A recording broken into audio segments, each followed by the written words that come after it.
বাড়ির পিছের কাঁঠাল গাছটায় দেখো কত কাঁঠাল ধরেছে। তাই আর দেরি না করে আম্মুকে বললাম যে আম্মু আজকে কাঁঠাল দিয়ে কিছু একটা করে দাও তো। তো এই যে আম্মু এখানে দেখতেছিল কোনটা নেবে, দেন এইটা পছন্দ হলো, একদম গুলুমুলু একটা কাঁঠাল। এই যে আমি হাতে নিয়ে দেখতেছিলাম। তারপরে তো গুলুমুলু কাঁঠালটাকে নিয়ে আম্মু হচ্ছে যে রান্নাঘরের দিকে যাচ্ছিল। কাঁঠালের এই রান্নাটা আমার বরাবরই অনেক পছন্দের। পাকা কাঁঠাল খেতে পারি না, কিন্তু কাঁঠাল দিয়ে এই রান্নাটা করলে মনে হয় যে আমি সব খেয়ে ফেলি। তারপরে তো এখানে আমার দাদি, আমি বু বলি, তো উনি হচ্ছে যে সরিষার তেল হাতে মেখে কাঁঠালটাকে কেটে দিচ্ছিল সুন্দর করে।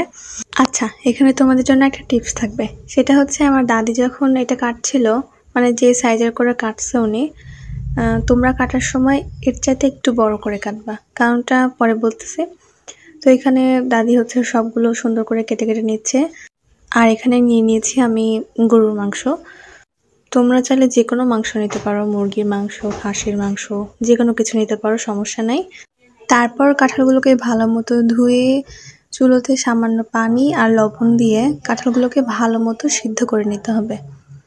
অবশ্যই ঢেকে দিতে হবে একটু নেড়ে চেড়ে। অনেকে কিন্তু শুধু কাঁঠালও রান্না করে, মানে কোনো রকম মাংস ছাড়াও রান্না করে।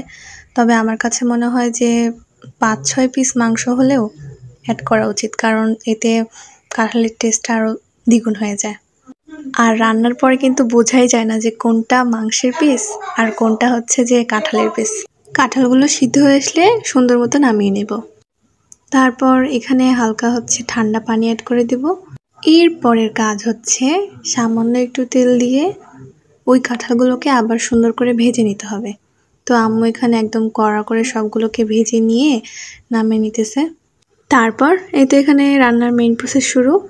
পেঁয়াজ, কাঁচামরিচ, রসুন, মশলা দিয়ে সামান্য তেল দিয়ে এটাকে ভালো মতো নাড়তে হবে। তো চলো এখন গুলপির নাড়ানাড়ি দেখি আমরা।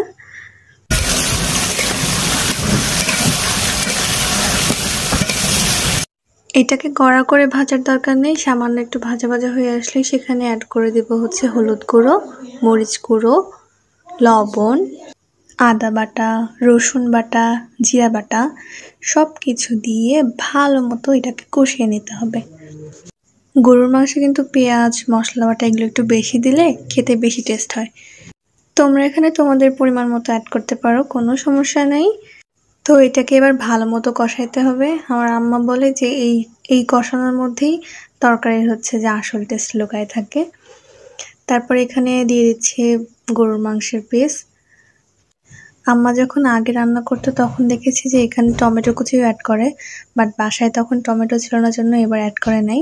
তোমাদের যদি টমেটো কুচি বাসায় থাকে তো তোমরা অবশ্যই অ্যাড করবা, তাহলে স্বাদটা কিন্তু আরও বেশি বেড়ে যাবে। তো যেভাবে এমনিতে গরুর মাংস রান্না করা হয়, একটু একটু করে পানি দিয়ে ঢেকে ঢেকে সিদ্ধ করা হয়, তো সেভাবে এটাকে ভালো মতো সিদ্ধ করে নেবে ঢেকে ঢেকে একটু পর পর।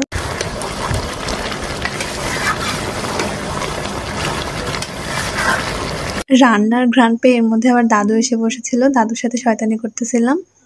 আর এখানে আম্মু 4টা আস্ত রসুন দিয়ে দিল। আমার আব্বু বলে যে গরুর মাংস রসুন ছাড়া নাকি ভালো লাগে না, তাই আমার আম্মু সবসময় আমি দেখেছি যখনই গরুর মাংস রান্না করে তখনই এরকম আস্ত রসুন হচ্ছে যে অ্যাড করে। তো এইখানে এভাবেই মাংসটা সিদ্ধ হওয়া পর্যন্ত ঢেকে ঢেকে কষিয়ে নিতে হবে। এবার হচ্ছে একটা মশলা বানিয়ে নিতে হবে। এখানে আছে গরম মশলা, ধনে, জিরা গুঁড়ো। তো বউ এখানে সবকিছু বেটে দিতেছিল, আম্মু রান্না করতেছিল তাই। অন্যদিকে আম্মুর কষানোর প্রসেস কিন্তু এখনও চলছে। কষানো মাংস খেতে কার কার ভালো লাগে বলো তো?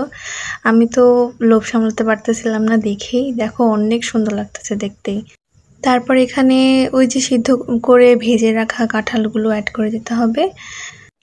ভিডিও শুরুতে বলেছিলাম যে তোমাদের কাঁঠালটাকে একটু বড় সাইজের করে কাটতে, কারণ হচ্ছে এখানে যে কষানোর সময় বা নাড়াচাড়া করার সময় শেষ পর্যন্ত আম্মু বলল যে আর একটু বড় করে কাটলে ভালো হতো, কারণ তাহলে কাঁঠালগুলো গোটা গোটা থাকতো। তো এই জিনিসটা তোমরা অবশ্যই খেয়াল করে রাখবা যে কাটার সময় কাঁঠালটাকে একটু বড় করে কাটার চেষ্টা করবা। তারপর দুইটাকে ভালো মতো করে কষিয়ে নিতে হবে। আর এখানে অফ ক্যামেরায় আম্মু হচ্ছে 4 পিসের মতো মনে হয় আলু অ্যাড করছিল। তোমরা